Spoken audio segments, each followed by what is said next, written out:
Assalamualaikum warahmatullahi wabarakatuh. Perkenalkan, nama saya Muhammad Adnan Ramadan dengan NIM 230404502046 dari kelas D. Kali ini saya akan memenuhi ujian tengah semester mata kuliah dasar-dasar psikologi sosial dengan mereview dan menjelaskan apa kaitannya semua materi yang sudah dipelajari pada film Cek Toko Sebelah. Langsung saja.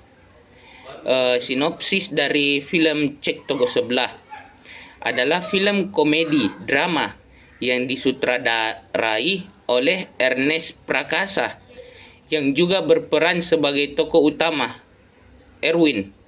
Film ini bercerita tentang kehidupan Erwin, seorang pemuda yang bekerja di toko kelontong milik orang tuanya yang sudah beroperasi selama bertahun-tahun. Ketika ayahnya yang merupakan pemilik toko jatuh sakit dan mengungkapkan keinginannya untuk menyerahkan toko kepada Erwin, dia dihadapkan pada dilema antara melanjutkan bisnis keluarga atau mengejar impian pribadinya untuk menjadi seorang fotografer. Nah, Erwin merasa terjebak atau dilema antara tanggung jawab terhadap keluarga dan keinginannya untuk mengejar passionnya. Dalam perjalanan cerita, Erwin harus berhadapan dengan berbagai tantangan, termasuk tekanan dari keluarganya, ekspektasi dari masyarakat, serta hubungan dengan pacarnya yang juga memiliki harapan dan impian sendiri. Nah, film ini menggambarkan dinamika hubungan keluarga, nilai-nilai tradisional, dan perjuangan individu dalam menemukan jati diri mereka.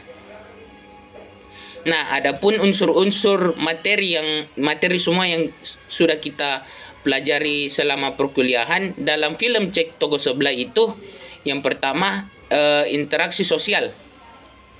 Interaksi sosial dalam film ini sangat kaya. Terlihat dari hubungan antara Erwin dengan anggota keluarganya, terutama dengan ayah dan ibunya, serta interaksinya dengan pelanggan toko.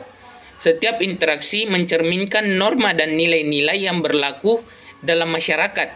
Nah, misalnya itu interaksi Erwin dengan pelanggan menunjukkan bagaimana hubungan bisnis dapat menjadi lebih personal dalam konteks komunitas kecil. Yang kedua, proses sosialisasi. Proses sosialisasi terjadi ketika Erwin belajar tanggung jawab dan nilai-nilai kehidupan melalui pengalaman sehari-hari di toko.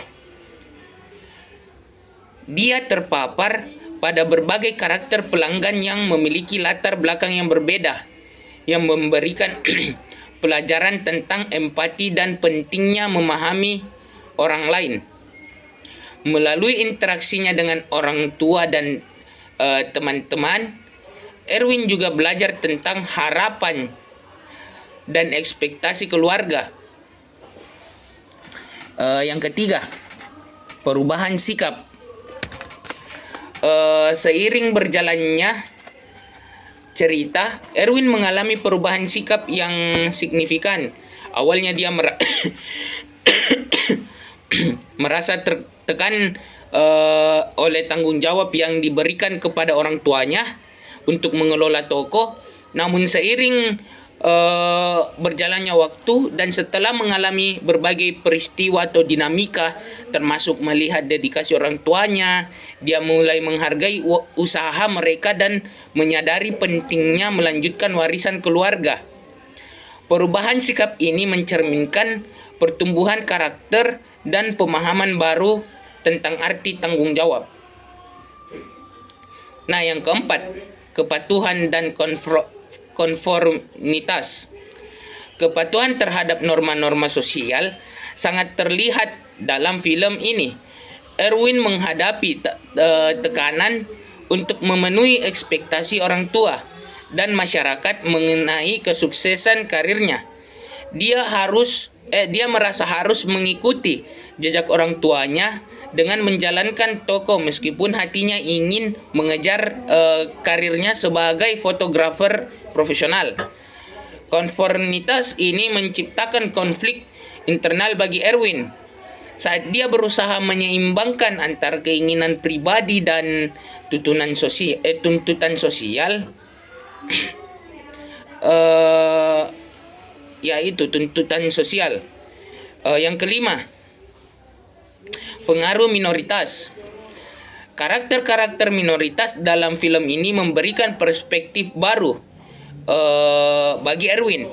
Teman-teman dan pacarnya seringkali memberikan saran atau pandangan alternatif tentang kehidupan dan pilihan karir.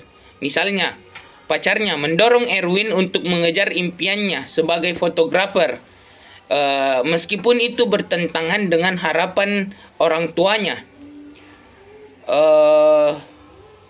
Pengaruh ini menunjukkan bahwa suara-suara minoritas dapat memberikan inspirasi dan dorongan untuk berpikir lebih terbuka. Yang keenam, dinamika kelompok.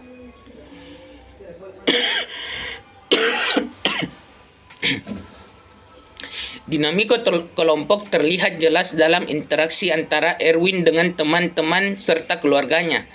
Mereka sering berkumpul untuk mendiskusikan masalah pribadi atau memberikan dukungan moral satu sama lain. Dalam konteks ini, kelompok teman-teman menjadi sumber dukungan yang penting bagi Erwin saat dia menghadapi dilema hidupnya. Yang ketujuh, identitas diri. Identitas diri menjadi tema sentral dalam dalam film Cek Toko Sebelah. Erwin berjuang untuk menemukan siapa dirinya di tengah harapan orang tua dan tuntutan masyarakat.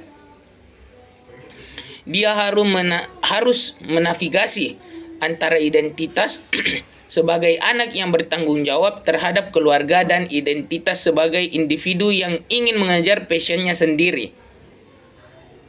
Nah, yang kedelapan, konsep diri dan harga diri. Konsep diri Erwin berkembang seiring berjalannya waktu.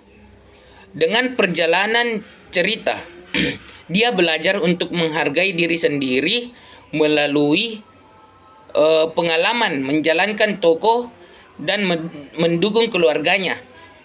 Harga diri Erwin juga terpengaruh oleh bagaimana dia menilai keberhasilan dirinya dalam memenuhi harapan orang tua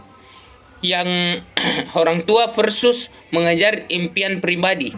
Saat dia mulai menerima tanggung jawabnya sambil tetap menjaga impian pribadinya, harga dirinya meningkat seiring dengan rasa percaya diri yang tumbuh. Kesimpulan dalam film Cek Toko Sebelah tidak hanya menawarkan hiburan, tetapi juga menyajikan wawasan mendalam tentang nilai-nilai keluarga, harapan sosial, serta perjuangan individu dalam menemukan jalan hidupnya sendiri.